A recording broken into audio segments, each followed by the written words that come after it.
Pineapple sorbet or sorbetto. Welcome to your guardian chef, your angel in the kitchen.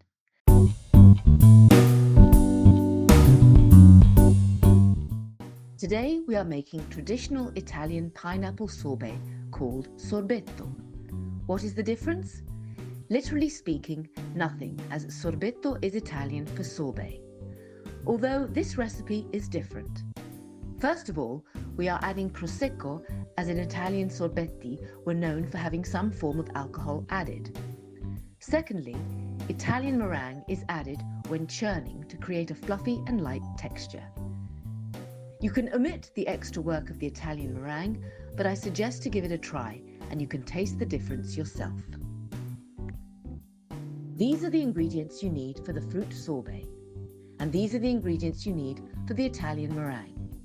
The measurements are in the description below. You can make this recipe with any other fresh fruits, whatever you fancy. First, we prepare our pineapple. Slice the pineapple into quarters. Remove the outer skin, maintaining their boat shape, as we will use them to serve the sorbet. Remove the tough core and cut 3/4 of the pineapple into chunks. Place these pineapple chunks in a bowl, marinate them with lemon juice and sugar, and let them sit to meld flavors and release juices. Dice the remaining quarter of the pineapple into smaller pieces to mix into the sorbet later. You can prepare this the day before and let the pineapple marinate overnight. To make the pineapple juice, I use a KitchenAid with a strainer attachment. I use it for so many recipes, it was one of my best investments. If you do not have one, a manual strainer also works well. Strain the pineapple juice through a fine mesh sieve to achieve a smooth texture, removing any impurities and excess pulp. You can prepare the juices up to a day ahead. Now we make the Italian meringue. Combine caster sugar and water in a small saucepan. Warm over medium heat until the sugar dissolves completely without stirring to prevent recrystallization. Increase the heat slightly to maintain a gentle boil, still without stirring. While the syrup is boiling, whip the egg whites in a clean, dry bowl until they form soft peaks.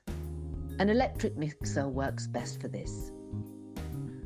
When the syrup reaches 240 degrees Fahrenheit, which is 150 degrees Celsius, slowly pour it into the whipped egg whites, aiming between the whisk and the side of the bowl to avoid splashes. Continue whipping until the meringue is glossy and forms stiff peaks. Use the Italian meringue immediately to keep its airy texture. It cannot be made in advance.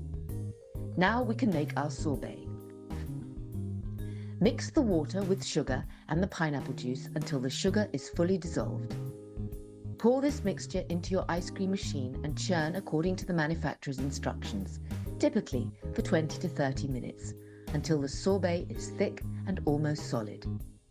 Now we add the Prosecco. This is the perfect time to use up an opened bottle of champagne. You could also use vodka, rum, or tequila for a more tropical twist. Gradually add the Italian meringue while the machine is still churning to ensure it blends evenly and maintains a fluffy texture. To serve it, start by chilling your serving dishes in the freezer for about 15 to 20 minutes. I use the Nambe alloy, which maintains its temperature for a long time. This will help keep the sorbet cold longer and add an elegant touch to your presentation. Once the dishes are chilled, arrange the pineapple skin boats you prepared earlier. With an ice cream scoop, place 3 generous scoops of sorbet over the skin. This unique serving method not only looks impressive, but also enhances the tropical flavour of the sorbet. For an extra burst of flavour and visual appeal, garnish the sorbet with a few fresh pineapple chunks and a sprig of mint or a thin slice of lemon. Pair this delightful treat with a glass of chilled Prosecco or a light dessert wine to complement the flavours. It also goes well with other light summer desserts, like fresh fruit salad or delicate sponge cake. For more traditional Italian gelato recipes, check out the playlist above. Discover our Italian mug collection with QR codes for easy access to your Guardian Chef's recipes. And don't forget to subscribe. This summer, I will serve it in my pool.